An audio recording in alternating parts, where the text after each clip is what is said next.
Então, o que a gente mostrou no final de tudo, uma relação muito simples, é que se eu pegar qualquer corrente fermiônica desse tipo, com dois términos quaisquer, por conjugação de carga, isso aqui é menos psi c barrado gama mi psi c.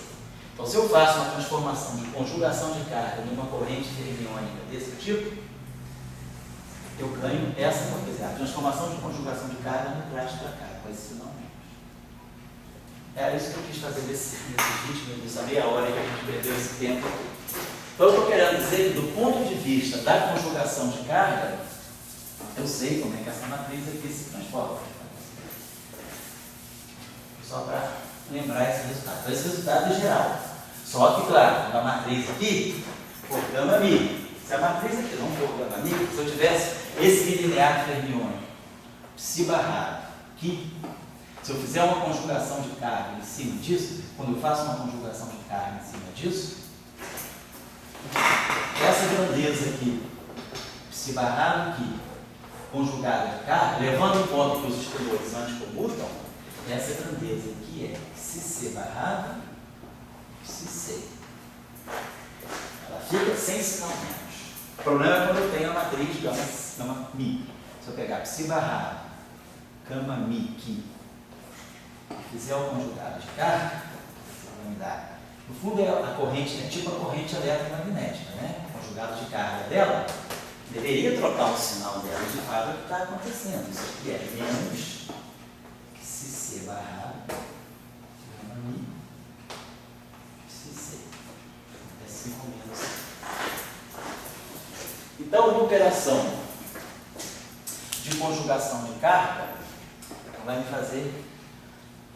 O que a operação de conjugação de carga faz? Conjugação de carga, ela é uma operação que tem um complexo conjugado. Então, essa constante de acoplamento aqui, em princípio, ela tem que ser mudaria. Uma conjugação de carga, ela é uma operação que tem um complexo conjugado envolvido. Se ela tem um complexo conjugado envolvido, se eu fizer uma transformação de conjugação de carga nisso tudo, o G vai em G estar. E aí aqui eu vou ter L, lepton, C barrado, gama mi, neutrino, lepton, C. E aí aqui, isso aqui ganhou um sinal menos, então fica mais. E o W mais vai no W menos. Isso aqui. Então, se eu fizer uma transformação de conjugação de carga, agora a gente sabe que, né, um lepton barrado, quer dizer, isso aqui, né, se eu pegar o neutrino, só tem o neutrino, o antineutrino, o neutrino lepton barrado, o neutrino, tá certo. Então, se eu fizer, então essa aqui é a questão. Se eu fizer uma transformação então, de conjugação de carga, esse menos foi dado com menos do sobrou. Esse menos, essa corrente aqui, ela ganha menos. E aí aqui tinha esse menos, que é menos. Então fica mais. O que é importante, ó, é que aparece, né, essa conjugação, o conjugado complexo é a constante de acoplamento. Tá? A constante de acoplamento sempre foi complexa? Ela pode ser, em princípio, ela pode ser complexa. A própria constante de acoplamento de um cálculo, ela é complexa. Eu digo, a história não tem que ser real. Pois é, a Lagrangiana é real. A constante de acoplamento pode ser complexa. Porque quando você joga o termo de complexo conjugado, quer dizer, quando você faz isso aqui, pega o acoplamento de um cálculo, por exemplo, ó, psi barrado, psi, fi. Coloca aqui uma constante de acoplamento G. Se você joga aqui o complexo conjugado, você vai colocar G estar, psi barrado, psi, fi estar. Então, em princípio, mesmo que a constante de acoplamento seja complexa, você jogou o complexo conjugado, o Lagrangiano ficou real. Então não importa se a constante de acoplamento é complexa ou não.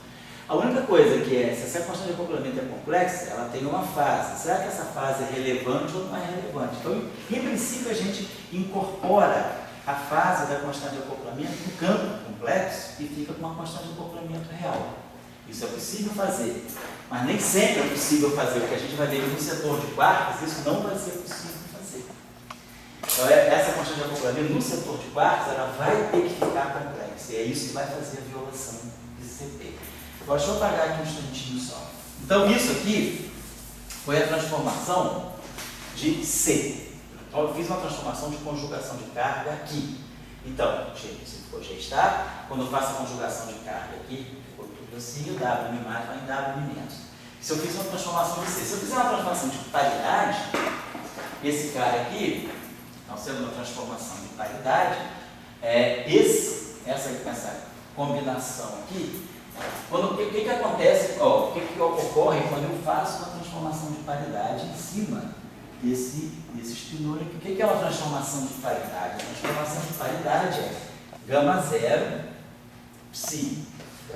Transformado, quando eu pego um ferro, psi, faço uma transformação de paridade dele, o transformado de paridade dele, psi-p, é gama zero vezes psi. No espaço fermiônico, a transformação de conjugação de carga nada mais é do que o próprio gama zero. Deixa eu apagar isso aqui. E o que é left vira right. Deixa eu apagar isso aqui. Então a gente sabe que quando a gente faz, deixa eu apagar isso aqui para evidenciar para quem está muito acostumado, os estudantes que estão, não conhecem muito essas propriedades de Dirac, vão só lembrar dessa propriedade. O que é um fermo left?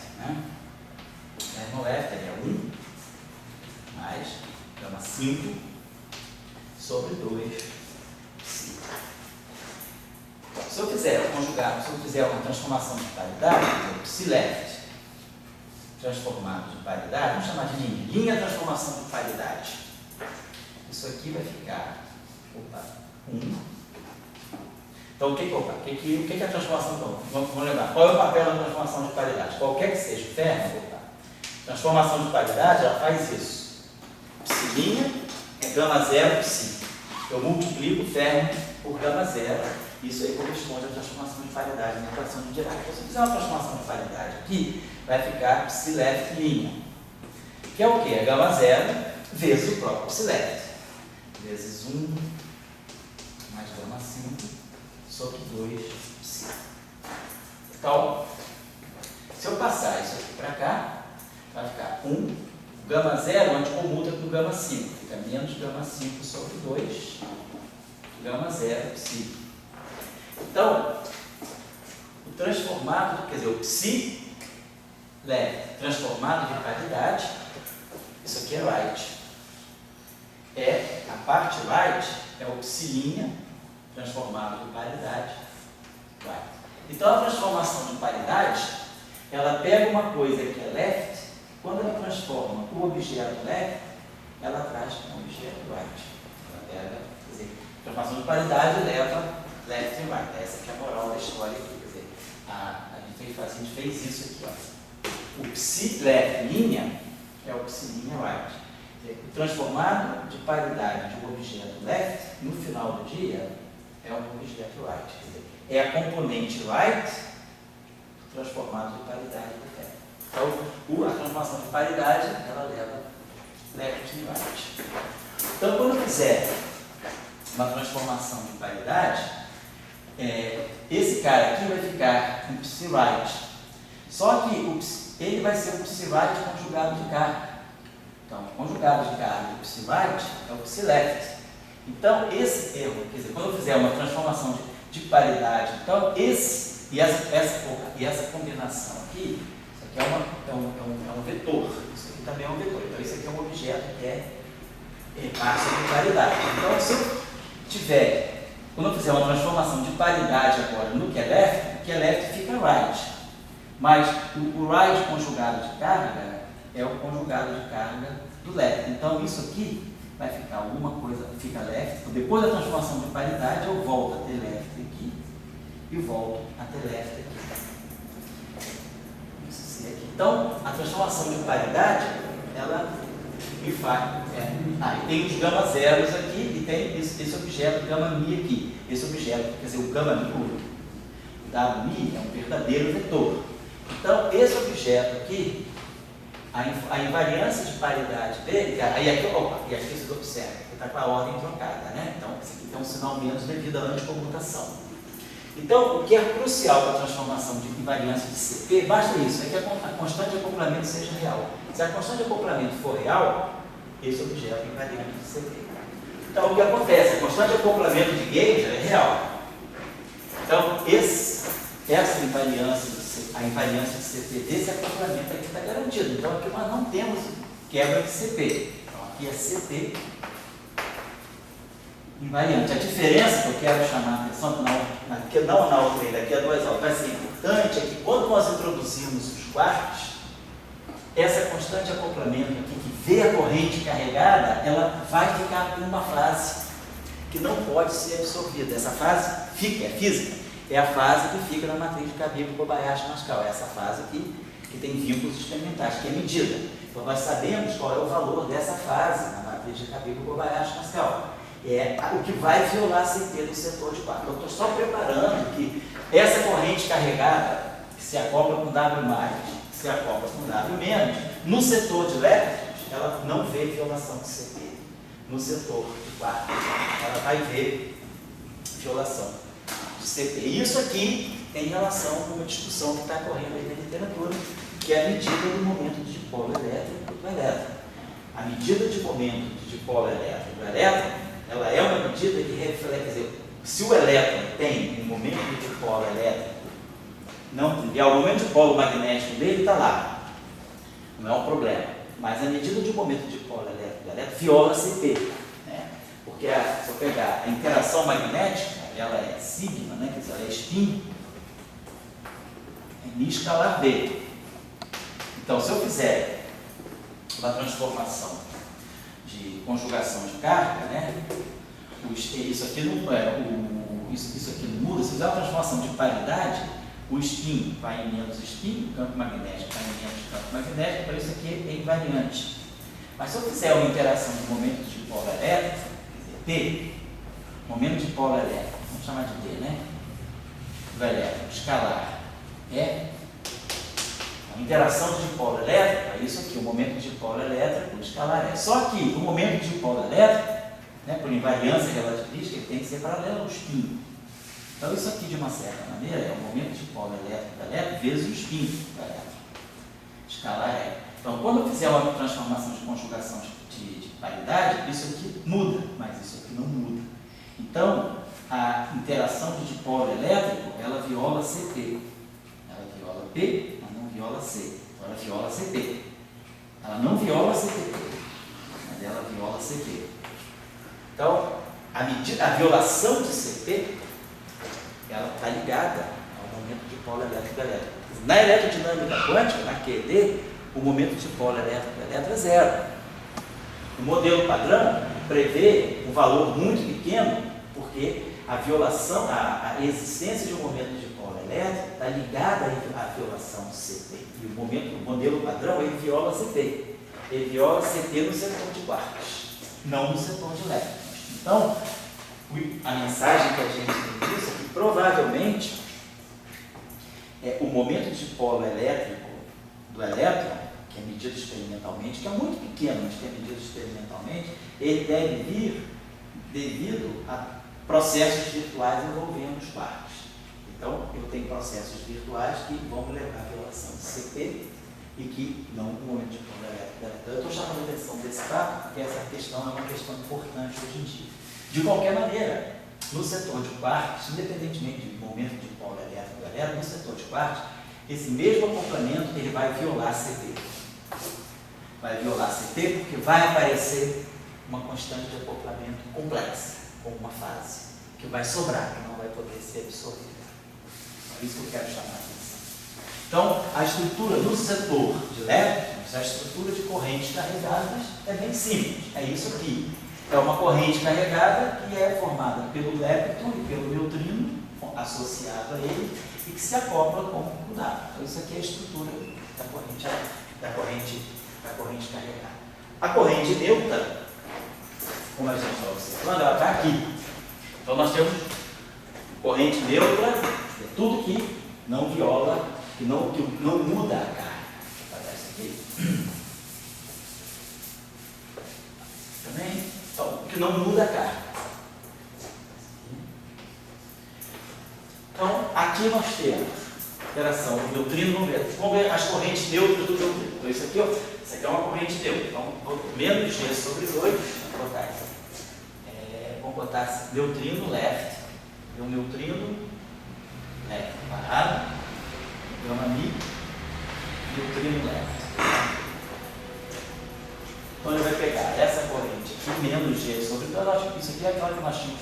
justamente que dá o BM3. Então tem essa parte aqui, essa parte aqui é carregada, essa parte aqui é carregada, essa parte aqui é neutra, tá certo? Então tá lá. E tem a parte do YMI. E aqui tem o menos G', YMI.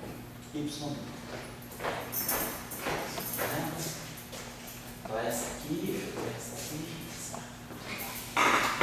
menos G', YMI.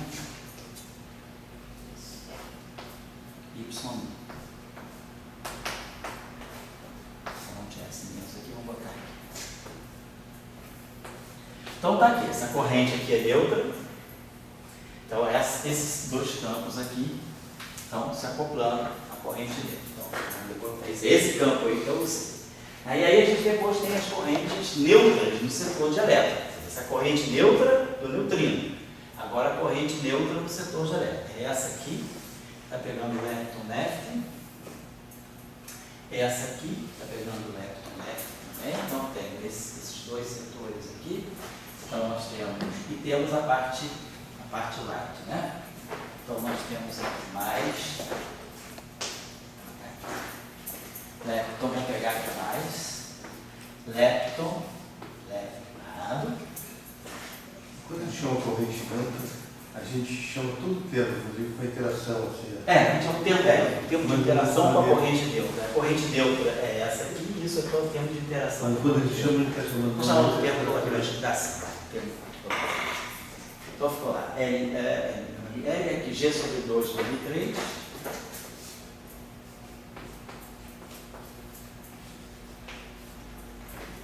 E aqui nós temos essa aqui, menos G' e Y'.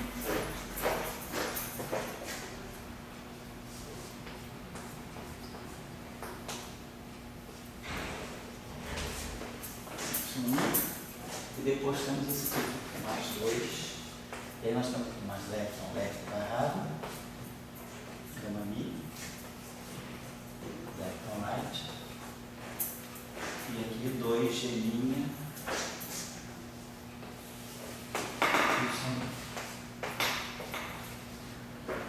Então tá aí. O que nós temos que fazer agora é escrever. Então nós já sabemos da aula anterior como é que eu escrevo o BM3 e o YMI em função do ZMI e do AMI. Então tá lá. Então a gente faz agora a transformação inversa. Arrumei as correntes aqui. Então essa aqui é a corrente eletrônica e essa aqui é a corrente de neutrino.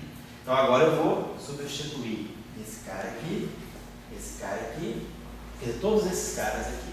Então vamos substituir por ZMI. Então aqui vai aparecer, quando eu substituir, né, fizer a substituição, nós temos que o BM3, né, é o cosseno de θW, ZI, mais o seno de θW, a mi. Olha lá, e a outra é menos mais cosseno. E sei quem é o YMI. Então, menos o seno de θW, ZI, mais o cosseno de θW, a mi. Quando a gente substituir aquela expressão anterior da aula passada, né?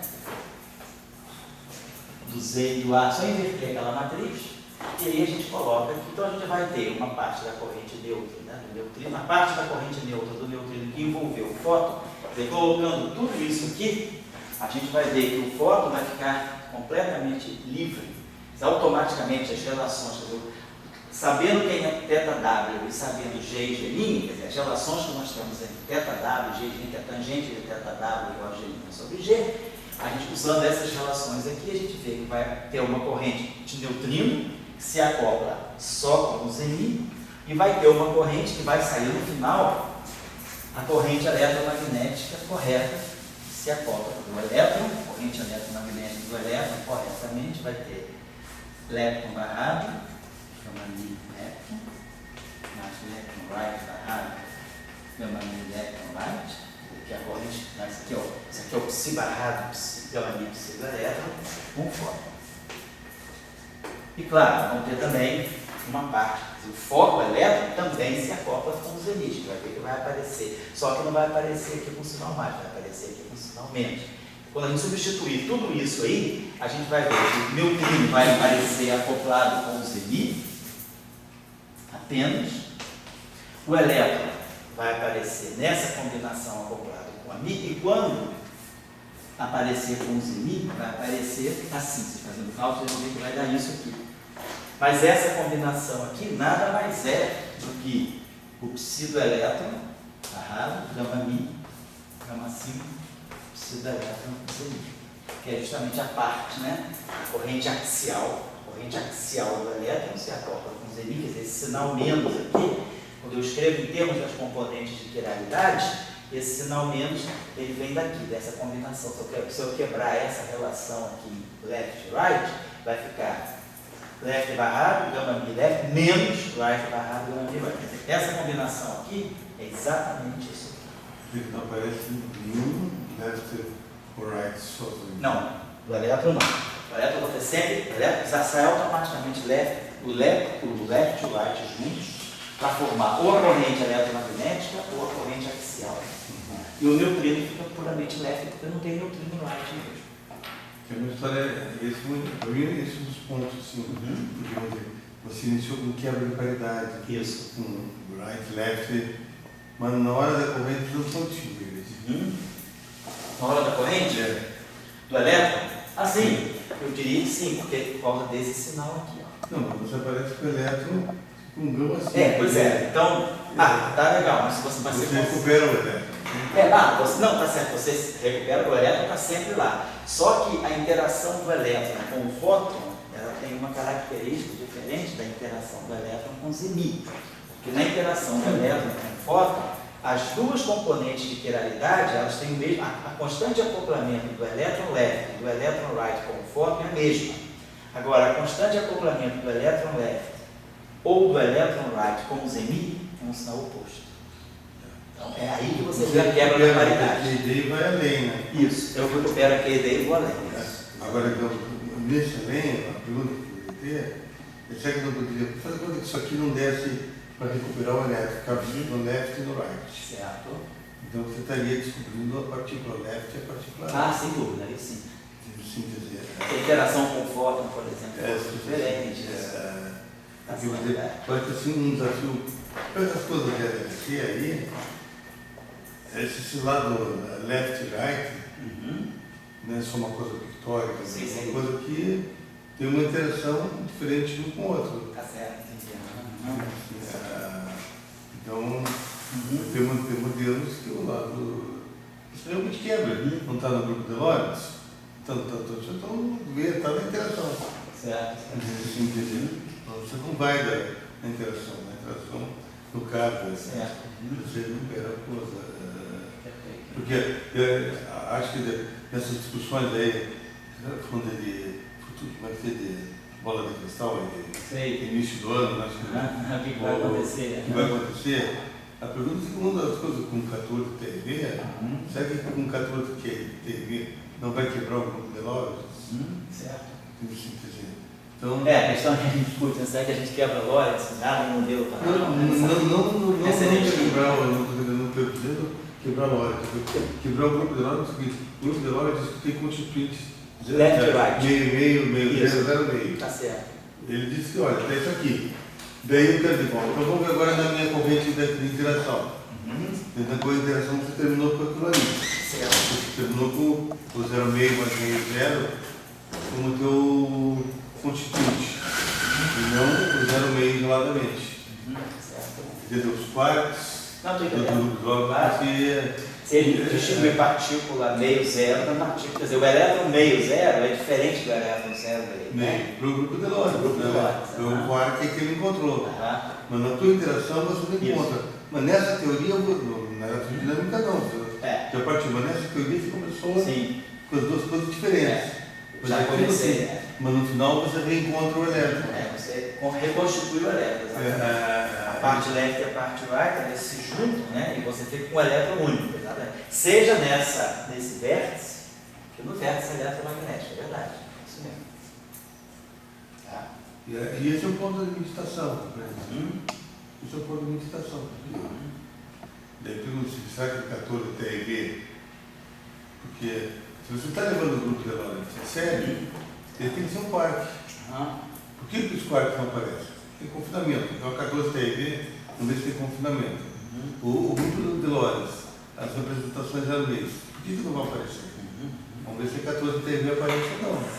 Então você deveria ter teorias também indicarem isso, né? Tá certo.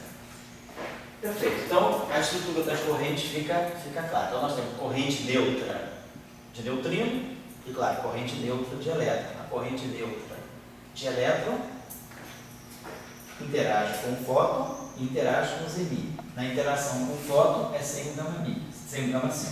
Na interação com o Zeeman é com o gama-5. E a corrente neutra de neutrino, ela interage com o Zeeman. Então, o Zeeman ele fica nas interações neutras e o fóton fica na interação neutra, só que na interação neutra que não quebra a paridade. Quer dizer, a corrente neutra que interage com o fóton é a corrente neutra usual do eletromagnetismo, que não quebra a paridade. A corrente neutra do elétron, ou do elétron em geral, que interage com o Zeeman é aquela que quebra a paridade. Eu me lembro agora que tinha uma coisa que se chama CV e CA. Isso, CV e CA são as constantes de acoplamento efetivo que você coloca aqui.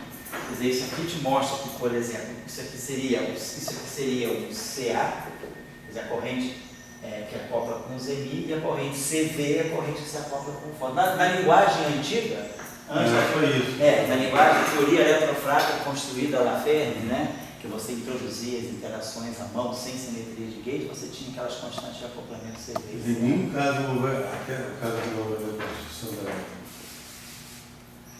Não houve nenhum caso que não tenha tido a ver com constituição. Isso, não tem. Sempre o elétron é reconstituído. No modelo padrão ele é sempre reconstituído. Sempre se junta de alguma maneira, você nunca consegue manter o elétron separado do elétron do right. Mesmo que seja uma parte que viole paridade, ele se junta numa coisa só. Aqui, só para chamar a atenção mais um fato. Então, a gente já terminar, que é justamente a teoria de Eduardo Whitney. Qual delas? Eu estou falando de várias sobre essa questão de tentar ter um elétron right, um elétron left. Não tem essas coisas do elétron que pega carga, pega o spin para fora. Você não conhece o Rollins? Diz o efeito Hall de spin. Rollins, né? Desculpa, a fracionalização. A separação do spin, isso. A separação do spin, isso. Já que chama de divulgação mais alta do que isso, só que, eu não sei, mas eu acho, né, Alberto, que essa questão de fracionalização, na fracionalização carga-spin, ela só se dá em 2 e 3 dimensões. Quer dizer, não tem esse exemplo disso em 4 dimensões. Tem 1 e 2. 1 e 2, né? Quer dizer, uma dimensão temporal, espacial. Desculpa. É 1 mais 1 e 1 mais 2. Isso. Uma dimensão espacial e 2 dimensões espaciais, né? Isso. Ou 1 mais 1 e 2 mais 1. Você não tem essa propriedade em 4 dimensões. Quer dizer, o elétron se fracionalizar nos vólons e nos espinos. Isso é uma propriedade de baixa dimensionalidade. É uma teoria efetiva. Uma teoria efetiva, isso. São modos coletivos que geram esse comportamento. Isso. Não é um objeto elementar, né? Não é uma excitação fundamental. São modos coletivos. Bom, então só queria chamar a atenção agora na questão que nós estávamos falando da interação do neutrino. Nessa formulação, que nós temos o vértice, vamos representar, se a gente representar o neutrino por uma linha pontilhada assim, né? Quer dizer, o neutrino interage com o Z. Vamos colocar aqui, a gente tem neutrino left barrado, neutrino left, gama mi, claro, né? Nós temos o gama mi e nós temos o Zeeman. Agora, o elétron, né, interage normalmente com o Zeeman, então nós temos o vértice do elétron com o Zeeman. Então nós temos aqui, vamos dizer assim, elétron barrado, elétron, e aí aqui nós temos gama mi na 5, Zeeman, e nós vimos que nós temos também o vértice eletromagnético. Elétron barrado, elétron, gama mi, a mi. Tá? Então, ficaria, né, uma interação uma interação direta entre neutrino, né, por exemplo, e fóton. Nós tiver um vértice desse tipo, entre neutrino e neutrino.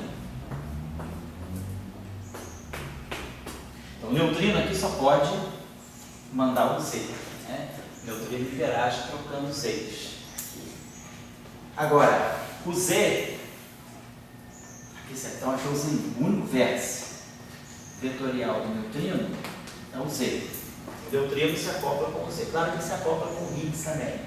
Mas o Z não se acopla com o fóton. Quer dizer, na teoria eletrofrágil, como nós vimos nas aulas anteriores, né, quando a gente pegou os vértices de Young-Mills, nos vértices de Young-Mills eu tenho o vértice de W+, W- com fóton, W+, W- com Z, mas não tenho Z com Z, não tenho trivértice que envolva Z e A. Quer dizer, o Z, Mi, e o A, o Z0 e o fóton, né? O Z0 e o fóton, eles não têm trivértice direto, nem quadrivértice. Os quadrivértices que a gente tem é W+, W-, fóton, vou botar assim, fóton, W+, W-, fóton, fóton, né? São três vértices assim. Nós temos vértice assim, W+, W-, fóton, ou W+, W-, fóton, fóton. Como temos também W+, W-, Z0, W+, W-, Z0 e Z0. E temos o vértice, né? W+, W-, quatro Ws interagindo no mesmo vértice. Mas não temos nenhum vértice que acople Z0 ou gama. Então, se eu tiver um espalhamento a trilhério de neutrino, o neutrino só se acopla aqui, quer dizer, pode se acoplar com o Higgs. O neutrino não se acopla com o Higgs, só se acopla com o Z0. Então, ele tem esse acoplamento aqui. Aí, o Z0 aqui, ele pode encontrar Z0. Tem o vértice Z0 com Z0 com Z0, mas não o Z0 com fóton. Então, se aqui é um Z0, aqui nunca vai poder ser fóton no modelo padrão. Então, eu não consigo formar um espalhamento elétron-fóton, neutrino, fóton a trilhério. Porque se aqui é Z, aqui só pode ser Z. Agora, se nós tivermos aula, deixa eu contar aqui. Fala. Eu sou daquelas pessoas que estou aqui procurando saber o modelo padrão está errado. Deu certo. Não estou aqui para aprender. E para confundir, né? O programa está assistindo a aula. Não para confundir já é confuso. Isso aí. Não dá para confundir mais, né? Mas o ponto assim que eu acho assim, o fato do Z0 não interagir com fóton, ou dessas interações estarem minimizadas. Sei.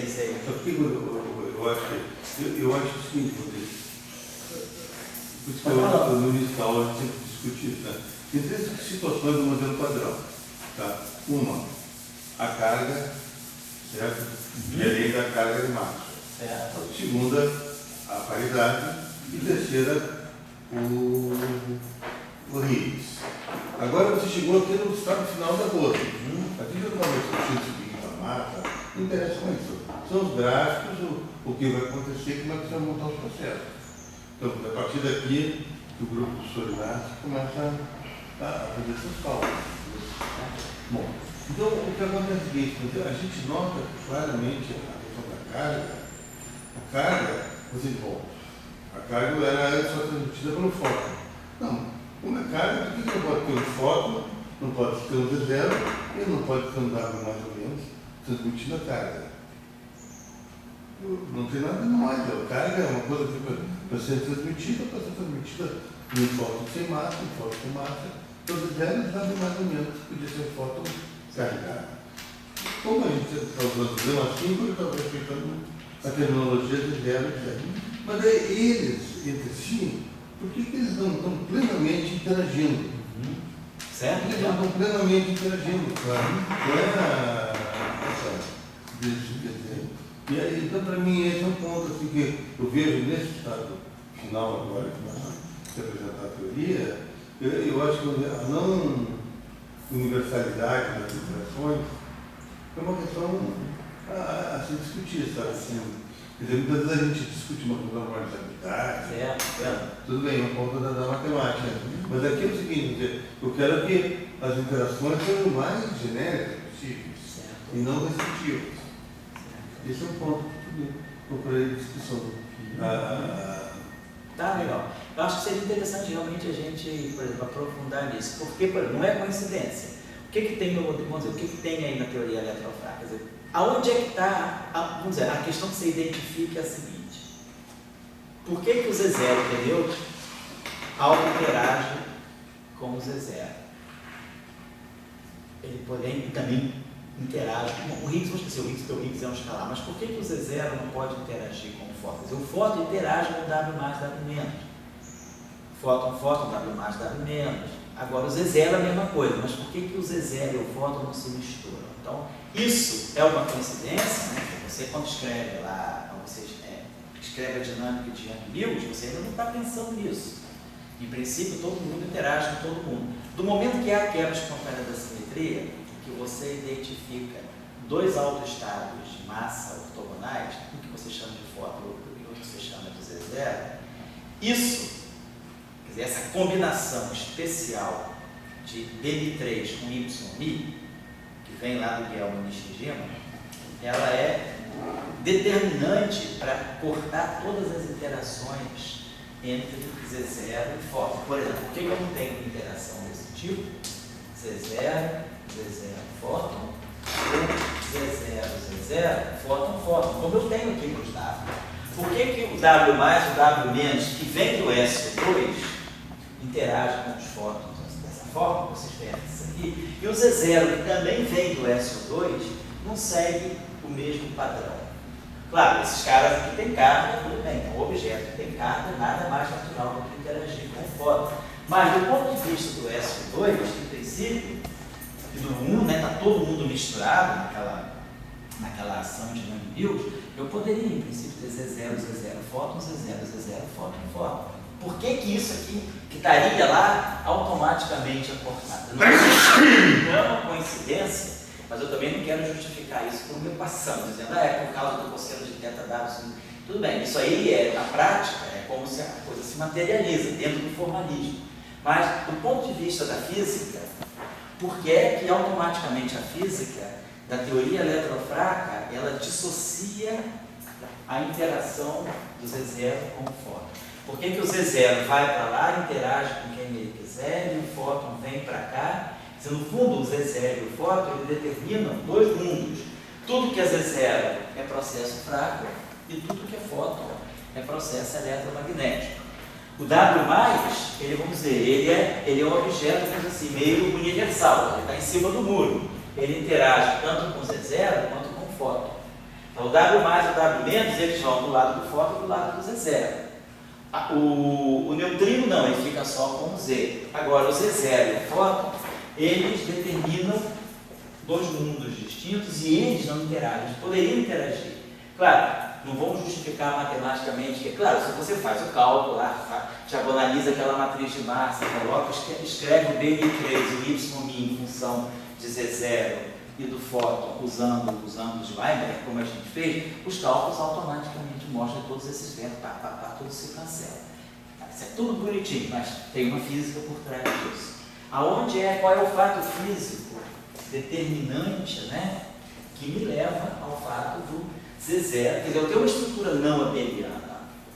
Então, em princípio, esses objetos podiam interagir com esse objeto. Todo mundo faz parte de uma estrutura não abeliana. Mas o fóton, ele mantém, ele acaba de reaparece no lugar do YMI, né, do bóson de Gauge, do 1, da hipercarga fraca. E quando a gente sai desse cenário, né, SO2 left, né, com o 1 hipercarga, e a gente chega nesse cenário do 1 eletromagnético, ao sair daqui e chegar aqui, quer dizer, esse cara aqui, em princípio, poderia interagir com os bósons daqui, mas quando eu chego aqui, eu encontro o Z0 e o gama desconectados. Eles se separam e não auto-interagem, não tem esse tipo de auto-interação. Por que isso está acontecendo? Então, independentemente, vamos dizer, da quebra espontânea de simetria, A quebra espontânea de simetria, nesse ponto, quer dizer, ela explica para a gente, mostra para a gente muitas coisas, mas ela, de uma certa maneira, ela pode ser percebida de uma forma muito algébrica, cosseno, seno, aí as coisas bota o cálculo na maquininha, faz o cálculo e tudo se cancela. Não é por aí. Qual é o fato físico que está separando os exércitos do foco? Então, a nossa percepção, do que a gente está tentando amadurecer, a nossa compreensão, é o neutrino. O neutrino que é o objeto determinante. O neutrino é neutro.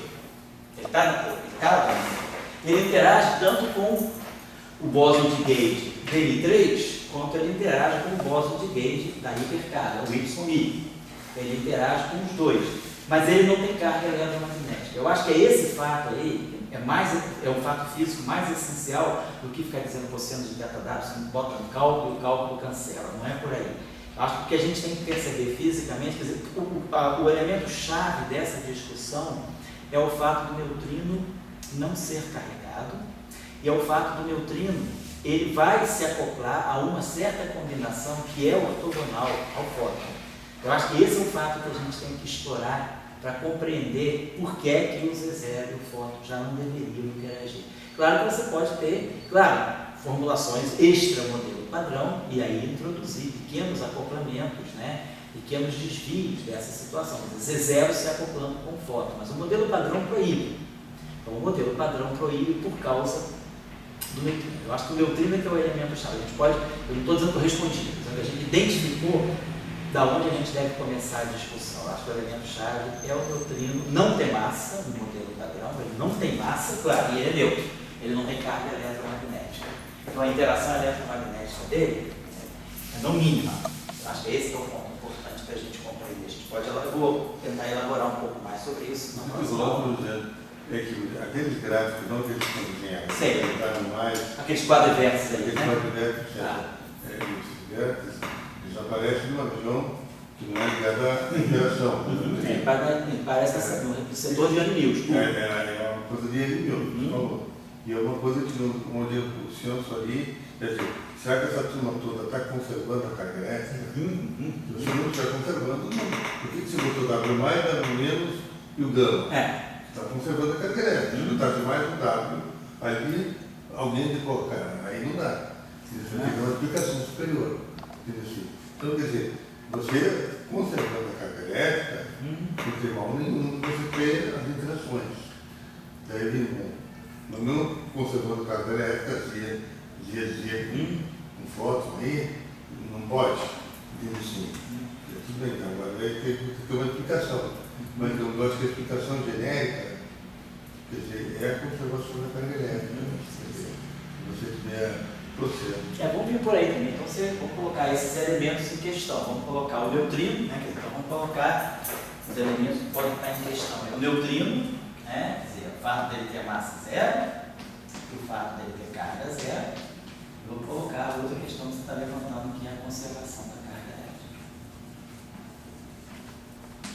Por exemplo, o J. Schalter, nosso budista aí, nosso continuista. o J. Schalter tem para essa parte aí, quase 60 termos. Sei. Só que ele é 4. Na parte quântica. E aí, o J. Schalter segue a conservação da carga elétrica. Entendi. Para ele, o princípio guia a conservação da carga. Tá bom, vamos discutir um pouco mais isso aí. Uma coisa você aqui especulando coisas aí.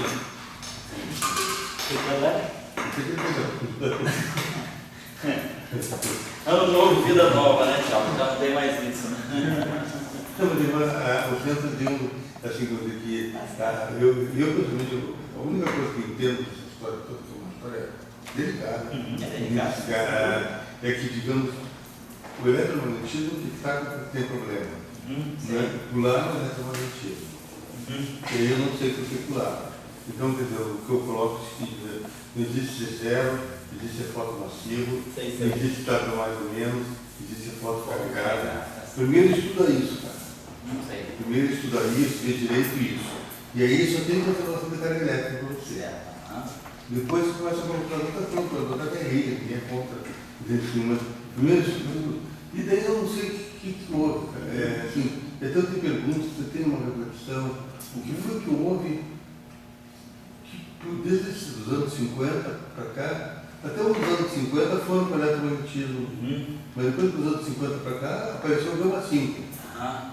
E daí nunca mais se retornou para... E aí, por exemplo, essa turma de supercondutilidade, eles falam que ele inventa alguma coisa. Pô, tem foto massiva ali. O que não foi, o que não é, você nunca sabe. Eu digo, bom, a reflexão que eu tenho, não sei se é uma reflexão ou se é simplesmente um jogo de palavras, que é a questão ali ligada, que eu acho que se ficou muito, assim, ficou muito carimbada, né? Ficou muito confirmada a ideia de um eletromagnetismo linear.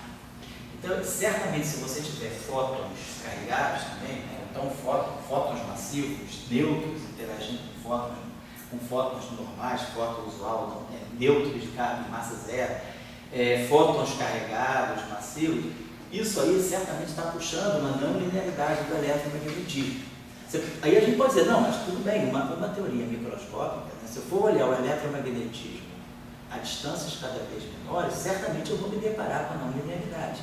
A linearidade do eletromagnetismo é uma circunstância do mundo macroscópico. As equações de Maxwell são lineares, mas a gente está descrevendo fenômenos em média, a gente não tem uma descrição microscópica da corrente, quer dizer, para nós a corrente é um elemento externo, o campo, a gente está dando uma interpretação só para os campos. Então o eletromagnetismo é linear, nessa visão macroscópica de Maxwell.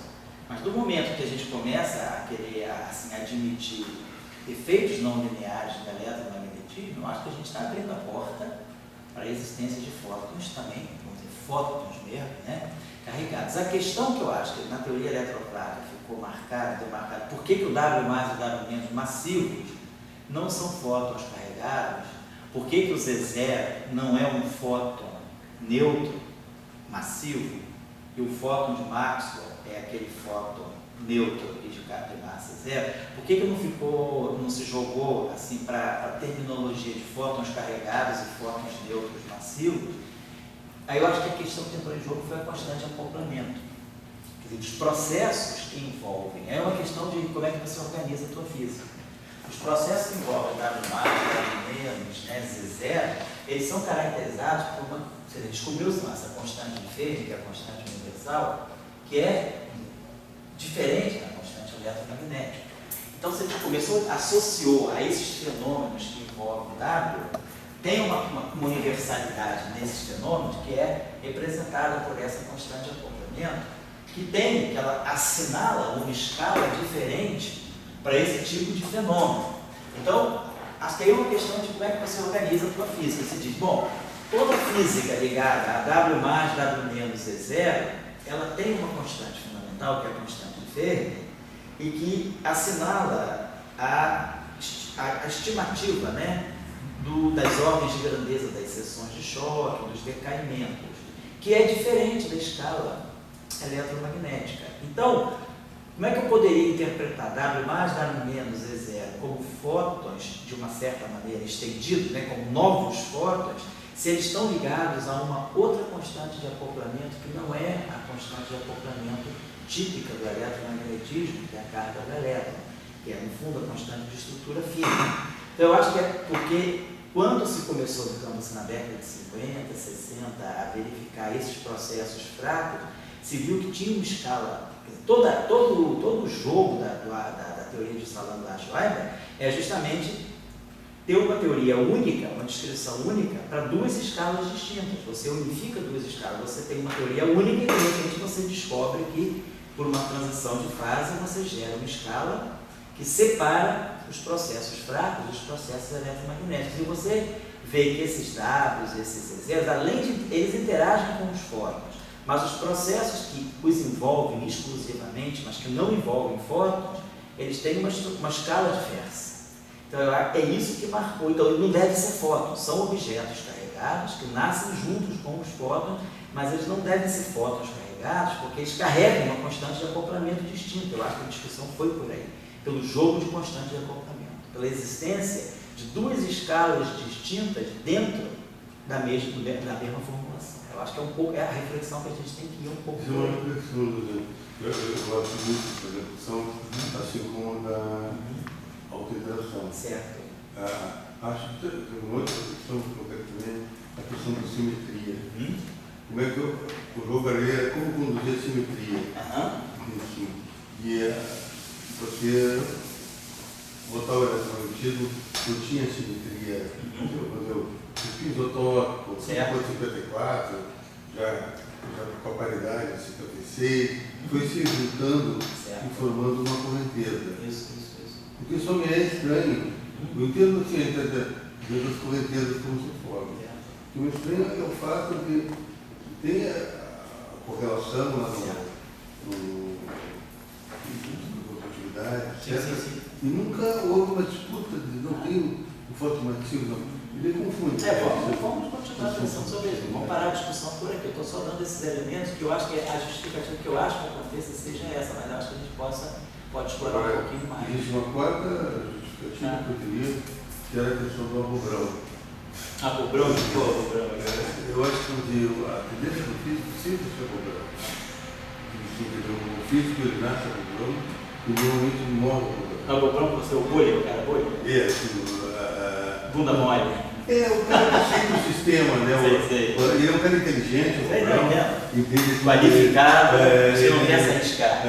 Mas digamos, ele faz o que o chefe manda. Tem emprego. Não, isso, ele é cobrão. E eu acho que a vitória da QED, no início dos anos 50, deve ter sido fantástica, deve ter sido um público na época, assim, fantástica. Esse G-2, etc. Então, você mexia na QED, uma coisa que foi desde os anos 30, os anos 50, com vitórias fantásticas, assim, etc. Né? Eu acho que tem um aspecto político também. Eu digo assim, de alinhamento a um fato, claro, não é uma coisa assim, não é apenas um abobrão. Mas daí cria o abobrão. Eu acho que é importante o estudante pensar nisso também. Até que ponto você pode mexer com uma teoria que está... Essas coisas do teu vídeo para outras pessoas, são muitas pessoas pensarem em época. Certo. A época é que cria as coisas, entendeu? Quando a gente vive uma época de energia escura, o que é isso aí? Mas é nossa época. Pode ser que não seja nada que você esteja falando. Mas surgiu uma história de energia escura. O pessoal fala que a química não vale mais nada. Nada vale mais nada, só vale a energia escura. É difícil a gente também entender tudo, né? Mas é uma coisa, eu acho que a vitória dos anos 50, início dos anos 50, que foi pré essa turma dos lábios, foi uma vitória extraordinária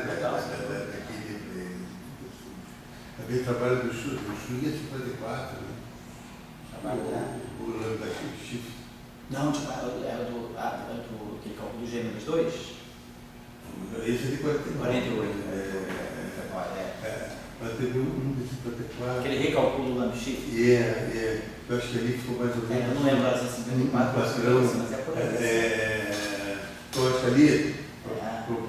Quase na época do Ian Dias. Eu vou pegar a referência certa e trago para vocês. Então, só para finalizar um pouquinho, vamos levar em conta mais essa discussão, vamos levar um pouco mais à frente essa discussão, como o Humberto diria aí, dessa dialética, né? Entre fótons e zero, né? Tem essa polarização. Até que ponto o Z0 e o fóton eles se dividem realmente, ou eles podem ser a mesma coisa. Eu acredito muito, sabe, que com esse impulso que agora, essa revisão do eletromagnetismo, a possibilidade de você começar a medir efeitos não lineares do eletromagnetismo, possa vir a mexer nessa questão. De repente pode realmente aparecer fótons carregados. Esse argumento que você deu do GF, das questões de acoplamento. Ele é um argumento forte, mas tem uma coisa que enfraquece ele, que é a questão da beta-function. Hoje em dia você depende das faixas de energia por valores das coisas. Então, quer dizer, uma coisa assim que não tem assim não é uma pedra. Sim. Não é uma coisa estática. Só para finalizar, então, se eu quiser olhar então, o espalhador, como a gente viu, né, o fato do Z0 ter alta interação, mas não interagir com o fóton impede esse processo. Mas, por exemplo, será que um processo desse tipo, vamos imaginar que eu tivesse aqui um neutrino, esse neutrino, ele se acopla com um elétron, forma um vértice aqui com um elétron. Tá? E aqui, por exemplo, eu tenho o elétron interagindo com o fóton. Então, o neutrino se acopla com o elétron, mas ele pode se acoplar, por exemplo, o acoplamento neutrino no elétron vai com uma corrente carregada, vai com W. Tá? Se eu tivesse um W aqui. Esse W, de novo, pode se acoplar com o neutrino de novo se acopla com o elétron, esse elétron aqui se acopla com o fóton, e aí aqui eu tenho elétron. Né? Então eu poderia, acho que é algo desse tipo, vamos ver se funciona direitinho. Né? Quer dizer, aqui eu tenho neutrino, elétron, W. Tá? Eu tenho o propagador do W e do W. O W aqui se propaga. Aí esse W aqui se acopla com o neutrino, com o elétron. O elétron se propaga com o elétron, tem um vértice com o elétron e emite um fóton. Não, o que eu quero dizer é o neutrino fóton, tá certo. Aí aqui é a mesma coisa. Esse elétron se propaga até aqui elétron, esse elétron se propaga até aqui elétron, tem elétron e eu tenho fóton. Então, quer dizer, é um loop, eu estou formando, eu tenho um processo que me dá uma seção de choque, né? Um espalhamento neutrino-fóton. Neutrino-fóton. Só que esse espalhamento ele tem, essa seção de choque ela é bastante pequena. Por quê? Porque ela tem aqui tem uma constante, aqui tem um E2, aqui tem um E, aqui tem outro E, aqui já tem um E2. Então eu tenho um processo aqui, E2, tem uma constante de estrutura fina aqui. E2, né? Aqui é o vértice aqui é E. Aqui tem um vértice. Aqui nós temos um vértice que é um vértice fraco. Né? Então, o vértice que acopla o elétron é aquele vértice da corrente carregada. É um vértice que tem um G. Bem, mas eu tenho uma massa do W no meu denominador. Vai aparecer aqui uma massa do W quadrado. Quer dizer, essa constante de acoplamento é pequena, essa massa do W é grande, puxa para baixo. Então, quer dizer, é um espalhamento que ele existe, ele não é trivial, mas a seção de choque dele deve ser. Quer dizer, tudo isso aqui vai aparecer ao quadrado, porque a seção de choque é o quadrado da amplitude. Eu estou só colocando a amplitude de espalhamento. A amplitude de espalhamento tem essa cara, mas eu tenho que levar ao quadrado. Então, eu vou ter aqui, já tem um fator aqui de 10 a menos 4, mas esse fator aqui que é muito pequeno também, então deve dar um espalhamento muito pequeno. Então, o espalhamento elétron-fóton, quer dizer, o fóton interage com o elétron no modelo padrão, sim, mas via processos virtuais. Vai ter sempre a troca de objetos pesados, né? W, ou até mesmo Higgs também. Eu poderia ter, por exemplo, não, o neutrino não se acopla com o Higgs, não tem como, nem o fóton se acopla com o Higgs. Então, seriam só os dados, só os dados que interferiam nesse processo. Poderia ter o processo também, talvez, não sei se é, não sei se vai ser possível. Se eu colocasse com o neutrino, e aí o neutrino se acopla com o Z. Aí vamos dizer que eu tenho o neutrino, mas aí o neutrino nunca pode se acoplar com o fóton. Esse vértice aqui não seria possível, teria que ser somente com W. Quem se acopla com o Higgs? Quem se acopla com o Higgs sofre arrastão. Ganha massa, né? É o arrastão, né? É o arrastão. Quem se acopla com o Higgs, né? Por que sentido? Não, é só porque eles resolveram. Isso resolveram, não é uma viagem. Quer dizer, você é como se estivesse arrastando. Ah, entendi. Aquele meio, né? Aquele meio. Exatamente. E ele vai ganhando massa. Ganhando massa, entendi. Essa tá boa, Então quer dizer, no modelo padrão, tem um trabalho interessante que eu não tenho a referência aqui comigo de cabeça, mas o Pedro Malta está até dando uma olhada nele, que é a interação o estudo da interação neutrino-fóton. Vamos estudar as maneiras de poder estudar, quer dizer, estudar neutrino-fóton interagindo dentro do modelo padrão e fora do modelo padrão. Vou te mandar esse paper para vocês aí. É um trabalho de uns 4 anos atrás. Tá legal? Então, é isso que eu queria chamar a atenção. Então, dentro do modelo, vamos só reconstituir. E o que caracterizaria a interação do neutrino com o fóton? Esse espalhamento do neutrino com o fóton, ele vai acontecer, porque, de uma certa maneira, o neutrino tem um momento magnético, tem magnetismo porque ele tem ele adquire, um pequeno momento magnético e faz com que ele tenha interação eletromagnética muito baixa no céu. Então tá legal, então a gente termina essa aula de hoje, que seria a 10ª aula aqui do curso, e na próxima semana a gente retoma. Eu vou fazer mais uma aula de eletrofraca também, para a gente ver esse caminho um pouquinho mais no programa. Aí como o Humberto vai estar voltando quinta-feira, a gente pode fazer a aula na semana que vem, na quinta-feira. Posso fazer até quinta e sexta, não tem problema. Eu vou ver como é que o pessoal da supersimetria já voltou, aí eu retomo as aulas de supersimetria também. Mais ou menos é isso. Então tá, tô só... Vou pedir ao tchau, então, se o tchau puder, se você puder um tempinho, tchau, poder já despejar a aula lá no computador. Oi. Hoje Tá, eu já passo por dentro também, vocês estão. O Dória, depois eu vou mandar mais uma sugestão.